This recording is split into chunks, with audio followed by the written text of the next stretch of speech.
Hey everyone, Father Jeff Lewis here, and we're talking to you from here at Seek 24 here in St. Louis. I'm here with a couple of our folks from Spokane, including Stephen Hart, our principal of our school, and we're here with 20,000 or so of our best friends. So yeah, thanks Stephen for joining us. And JJ's filming. We've got a couple other folks there. As you can see behind us, there's kind of a line forming here, and I'm pretty sure that's the line that's for all these people. I want to go see Father Mike Schmitz. He's the big celebrity, like, oh, Father Mike Schmidt, how about that? So, but anyway, okay. And we just lost Steven. Well, nice knowing you, Steven. How about that? He just leaves us so he can go find his favorite priest.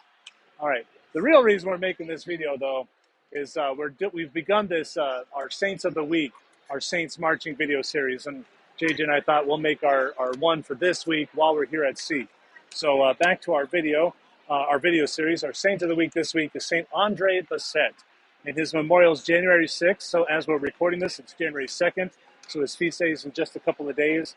He was born in the 1800s, 1845, and he died in 1937. So he was over 90 years old when he died. When Saint Andre Bessette first came to the Holy Cross Brothers, and that's the religious order he became a part of. When he joined them in 1870, he had a note with him from his pastor. His pastor said, "I am sending you a saint."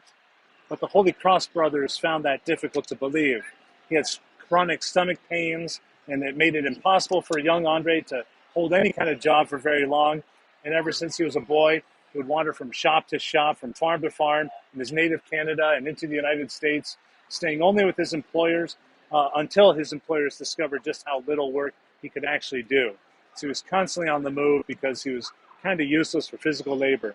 The Holy Cross Brothers were teachers, and at age 25, Andre still did not even know how to read or write. And so how was he going to be a teacher? It seemed to them that the pursuit of religious order with them was just out of desperation, not a true vocation. And indeed, Andre was desperate, but he was also prayerful and deeply devoted to God and, in a particular way, to St. Joseph. The Holy Cross Brothers reluctantly took him into the novitiate, and they quickly discovered, however, that indeed, as much as Andre wanted to work, he simply was not strong enough. They asked him to leave their order, but out of desperation again, he appealed to the local bishop, who said that he would stay and he would take his vows. After his vows, he was sent to Notre Dame College in Montreal, a school for boys ages 7 to 12, and he was assigned as the porter, or like a sort of doorkeeper. His responsibilities were to answer the door, welcome guests, find people in the house whom these guests were visiting, and he would wake up those who were in the school, like the bell ringer, and he would also deliver mail. So very kind of menial clerical tasks. He would joke later, he said, "At the end of my novitiate, my superior showed me the door, and I stayed there for 40 years because he was the doorkeeper." In 1904, he approached the Archbishop of Montreal and requested permission to build a chapel in honor of St. Joseph on a hill near the college. But the Archbishop refused to go into debt any more than he already was, and so he would only give permission for Andre to build with what money he already had or could raise for himself. But all that he had were nickels and dimes for giving haircuts to the students. So he collected what he had and put it on the hilltop with the statue of St. Joseph, and he put up a sign, "Donations for St. Joseph." And he collected change over the course of a number of years, but he still only had a few $100s. So he took what he had and built what he could, a small wood shelter, only 15 feet by 18 feet. But he kept collecting money and went back 3 years later in request for more building. The Archbishop asked him if he was experiencing visions of St. Joseph that were telling him to build a church. So to which Andre responded, "I have only my great devotion to St. Joseph to guide me." So he didn't even have a vision of the saint. But the Archbishop gave him permission to keep building as long as he did not go into debt. And he started by adding a roof so that people who were coming could attend Holy Mass at the shrine that he had built and would not have to stand in the rain or wind. And then he would expand the walls. He installed heating systems. He paved a road up to the mountain. So little by little, this shrine is beginning to grow.